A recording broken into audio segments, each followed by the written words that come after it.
Okay, so that's piece. And so I'll just throw a couple of things out there and then maybe just take questions for the remainder of the time. The way the piece got put together was first by sitting around thinking about colors that I wanted. So there's a whole bunch of camera work first, with little gestures and things, exactly what types of attacks, all this stuff in the super high register, and trying to figure out how to recombine those things. It sounds become very interesting for me when there's like 2 or 3 or 4 of them happening at a time. So I spent lots of time doing that. Affrication is what happens and sounds like z, where you have one place of articulation in the mouth and move quickly to another. And doing this over an empty wine bottle or something sounds very interesting, and I have a bass flute at home to try it on. So there's a whole series of like affricated attacks in the flutes, and then those migrated to the violin and the dynamics in the piano a little bit. So it was all pre-composed. Color composites is what I mean by making these kind of sandwiches so that you hear attacks happening nearly at the same time or exactly at the same time. And then finally the kind of decoupling that I talked about earlier. Parameter binding was playing within the score. You probably noticed it goodbye if you're following the rhythmic figures, like the breath, say, and in the flute, and the right hand only of the violin might be in isorhythm with each other, but the other parts of those instruments are doing something completely different. Right, so there's this internal type of coordination that the 3 of them have sometimes when they're playing their parts that doesn't actually come out at the level of the voice texture, but it's something that they're supposed to watch for on the rhythms are quite exact. And it does seem to work. I mean, they worked really hard to kind of get those isorhythmic parts of the parameters to work. It was really nice to see. So to actually build the piece, I did this the same way I've done a lot of things in the last couple of years, which is start with an amount of time that I want to fill. This is a very top-down process at the beginning. In this case, it was about 14 or 15 minutes. And then write, in this case, 17 rhythms that fill up the whole thing. Right? So there's this big, you go to the printer a lot and print stuff out at Kinko's, where there are these 17 different rhythmic lifespans, and they're each 14 minutes and 48 seconds long. So the whole thing is there, it's up on the wall. It takes a while to work out. And then the process of actually choosing the rhythmic material for each part is taking a consecutive walk through different voices, different staves of that material and putting stuff together. So imagine that each line has its own kind of character. It's either got disjunctions in it, or else it's regular at one of the tempi that are in it. And so when I then need material for a part, I just grab at the unit of measure different things from each of the 17 different layers in the trough. Right? So that's basically the way that it got done.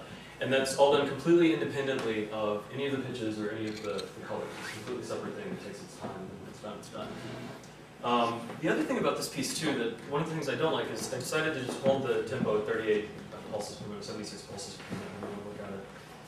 And insist that the kind of rhythmic activity that exists in the piece would come from breaking cells down, right, and letting cells overlap and all this sort of stuff. So dial the tempo in for a reasonably long piece, a quarter of an hour, and keep that exactly fixed. There are no accelerandi, there are no stringent, there's none of that, right? I mean, it's absolutely, and then trying to get all of the kind of friction and stuff from the notated rhythms. And while I think that works, it works a lot better now that in the pieces that I'm working on now, where I have kind of a bag of tempi that I use and move from back and forth and this sort of stuff. And it's more interesting. I think at this time I was trying to limit one of the time variables so that I could see what the others were doing. There's 2 different types of meters. If you look at the very beginning of the score, there's measures in 2/8. Maybe there's a measure in 3/8 or something. It's 2s and 3s, right? Yeah. Okay, so there's stuff like that, where you'll have regions that are mostly 2s and occasionally 3s. And this was, again, built and kind of independently. There's like a certain number of these things. And then there's stuff that's more interesting and features longer measures or whatever. All the meters make sense over a 16th. So you'll either have some integer number of things over 16ths. And what happened was I took my metaphorical knife and went in and cut up these pieces of meter fabric, right, and then alternated between them. So you can look at it, you'll see sections where things are very regular in the metrical structure and things where they're not regular at all, and it just consumes all of the metrical cloth and it gets glued together. And then this kind of the idea of just greater than cells. This is a way I've been generating couplets in the last couple of scores, and it seems to work pretty well. So what will happen is that one of the voices in the overall global rhythmic skeleton will have a bunch of proportions. So you'll have like 1 to 4 to 2 to 1 to 3 to 2 to 4 to whatever. And by the way, by picking those numbers and having them not be 5s and 9s, so I write it no ties, there's not a single tie, and there's 5,028 attack points in the piece, no ties. And the reason for that is because those proportions are all the notatable ones that we don't need ties for. Dots or no heads or flags or whatever. So start with that, and that would give you a rhythm, say, just in 64th notes or just in 32nd notes. And then compose separately a series of rigid boxes, which are the durations of the tuplets.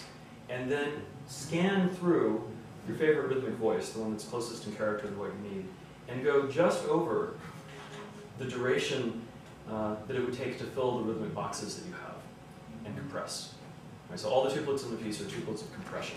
We've looked for just enough rhythmic events in some pre-composed structure to overfill one of the boxes, and then use that and compress it down into the boxes. And that's how the tuplets are generated. That's why there's consistency to what goes on inside the tuplets, but why they don't line up after each one of them gets going. Very simple technique, can do by hand, and it works pretty well. Pitch started out with 8 aggregate chords.